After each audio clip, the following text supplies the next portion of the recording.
도박 중독 문제가 있는 경우에는 변제 금액이 좀 늘어나더라도 또 변제 기간이 더 길어지더라도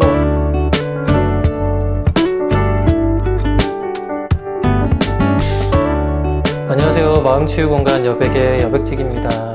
다른 심리 상담과 달리 도박 중독 상담에서는 재정 문제를 다루게 되는데요. 상담자가 금융이나 재정, 법에 대한 전문가는 아니기 때문에 전문적인 정보를 제공하기에는 한계가 있습니다. 그런데도 상담에서 재정을 다루는 이유는 우선 도박 중독 문제가 있으신 분들이 재정 문제에 대한 압박감이 너무 크세요. 재정 문제를 어떻게 풀어갈지, 빚을 어떻게 갚아 나가야 될지 실마리가 잡혀야 비로소 마음의 안정을 찾고 또 자신의 회복에 대해 관심을 가질 수가 있습니다. 그리고 또 도박 중독 문제에 있어서 재정관리는 일반적인 재정관리와는 좀 다른 측면이 있거든요. 고려해야 될 몇 가지 특수한 상황들이 있습니다. 그래서 도박 중독에 대해서 따로 공부하지 않았다면 일반적인 차원에서 빚이나 채무를 변제하는 계획을 세웠을 때 나중에 더 큰 손실이 날 수도 있어요. 그래서 재정 문제도 중독의 특성을 고려해서 상담에서 다루고 있습니다. 도박빚을 변제할 때 준수해야 될 몇 가지 원칙이 있는데 다음과 같아요. 첫 번째는 회복에 도움이 되는 방식으로 변제해야 합니다. 일반적인 채무 변제라면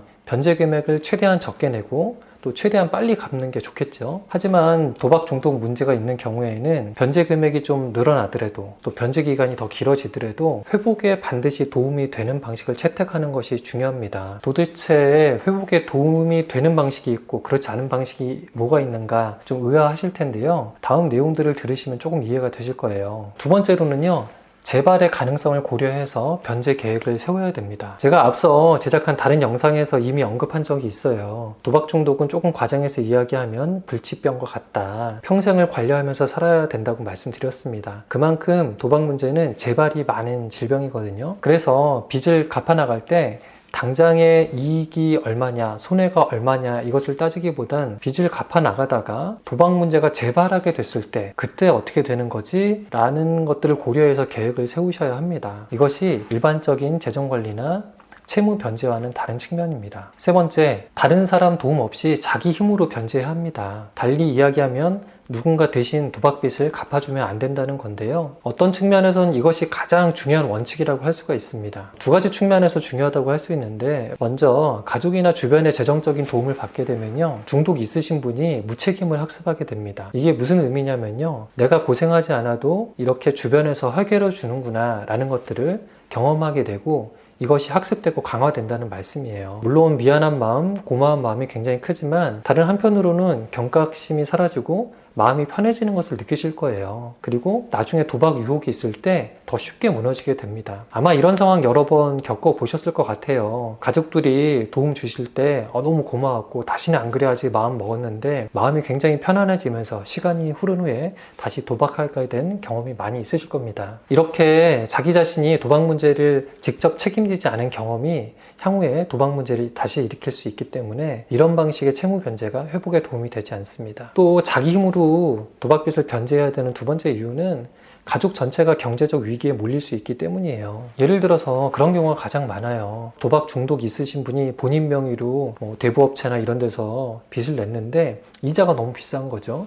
그러니까 가족들이 자기 명의로 싼 이자로 대출을 받아서 갚아주고 나한테 갚아라 이렇게 하시는 경우가 많은데 이렇게 됐을 때 문제가 본인의 신용이 다시 회복된다는 겁니다. 앞서 말씀드린 것처럼 도박 중독은 재발이 굉장히 많거든요. 나중에 도박 유혹이 돼서 도박을 다시 시작하게 됐을 때 내 명의의 빚은 다 없어졌기 때문에 신용이 회복되어 있고 그래서 다시 또 대출을 받게 됩니다. 그러면 가족은 가족대로 가족 명의의 대출이 남아있고 내 대출이 추가로 발생하면서 가족 전체가 경제적 위기에 처하게 됩니다. 아마 이런 경험도 여러 차례 하셨을 것 같아요. 그래서 도박으로 인해 발생한 채무의 명의는 아무리 이자가 비싸도 본인 명의로 남겨두시는 것이 가장 좋습니다. 그래서 말씀드리는 것이 남의 도움 받지 말고 자기 힘으로 빚을 변제하라 이런 말씀입니다.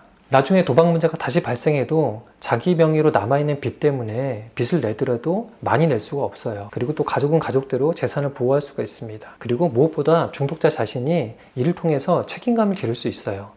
내가 벌인 일은 내가 책임져야 하는구나. 이것을 학습할 수가 있습니다. 네 번째 원칙은 채무 변제 제도를 최대한 활용한다입니다. 이거는 모두에게 해당되는 것은 아니고요. 몇 가지 조건이 맞아야 되기 때문에 이것이 가능하신 분이라면 채무 변제 제도를 이용하시면 좋습니다. 나중에 또 자세히 소개해 드리겠지만 간단하게 말씀드리면 이 제도는 변제가 힘든 채무자들을 위한 제도라고 이해하시면 좋습니다. 대표적으로 신용회복위원회에서 진행하는 개인 워크아웃이 있고요. 또 법원에서 진행하는 개인 회상이라는 것이 있어요. 공통점은 내가 감당하기 힘든 채무에 대해서 어느 정도 이자와 원금을 감면해주고 일정 기간 동안 분할해서 변제할 수 있도록 도움을 주는 제도라는 것입니다. 원래 제도는 도박 문제로 발생한 채무에 대해서는 이 제도를 적용할 수 없는 것이었어요. 하지만 실제 상황에서 많은 도박 중독자들이 이것으로 어려움을 겪고 있으니까 이 제도의 혜택을 실제로는 많이 받고 있는 것 같습니다. 물론 이 제도를 이용하기 위해서 몇 가지 조건이 있는데요. 이런 부분들은 전문가들에게 상의를 하시면 좋습니다. 개인 워크아웃의 경우에는 가까운 지역의 신용회복위원회에 문의하시면 되고요. 개인 회상은 법무사나 변호사를 통해 알아보시면 됩니다. 기억하실 것은 도박 문제로 어려움을 겪으신 많은 분들이 이 제도를 이용해서 도움을 받고 있다는 점입니다. 너무 염려하지 마시고 적극적으로 알아보시기를 권장을 드립니다. 다섯 번째 원칙은 자산의 명의를 이전하는 겁니다. 본인 명의의 자산이 있다면 매우 위험하죠. 도박 중독 상황에서 가장 먼저 본인 명의의 자산을 처분하거나 아마 담보 대출을 받아서 도박 자금으로 사용하셨을 거예요. 아마 대부분은 이미 본인 명의의 자산이 남아있지 않은 경우도 많으실 것 같아요. 하지만 남아있다면 증여세 등의 어떤 세금, 비용 이런 것들 아까워하지 마시고 다른 가족의 이름으로 명의 이전하는 것이 안전합니다. 여섯 번째 원칙은 재정관리를 위탁하는 것인데요. 다른 영상에서 돈을 직접 관리하는 것이 왜 위험한지 이미 설명을 드렸습니다. 용돈은 소액으로 체크카드를 받아서 사용하시거나 가족 명의의 신용카드를 사용하는 것이 좋고요. 재정관리는 가족에게 위임하는 것이 좋습니다. 도박할 자금이 수중에 있는 것이 가장 강력한 도박 자극 요인이 되기 때문에 이런 상황은 피하는 것이 안전하겠죠. 또 정기적으로 재정 상황을 가족들과 함께 검토하는 것이 좋습니다. 요즘 신용정보 조회를 일괄적으로 알려주는 서비스들이 많이 있잖아요. 그것들을 날짜를 정기적으로 정해서 가족들과 함께 계좌 내역, 금융거래 내역을 검토하고 이를 습관화해두면 이것 자체만으로도 도박 욕구를 억제하는 데 상당히 도움이 됩니다. 도박비 변제하는 것에 있어서 가장 큰 핵심은 누군가의 도움 받지 않고 누군가의 돈 빌리지 않고 오로지 자기 힘만으로 빚을 갚아나가는 겁니다. 내 소득으로 그것이 안 된다, 내 능력으로 그것이 안 된다 이렇게 생각하시는 경우가 많은데 정확히 따져보면 불가능한 것이 아니고 조금 어렵고 불편할 뿐입니다. 그래서 이것을 감당하시는 방향으로 도박비 변제 계획을 세우시기를 바랍니다.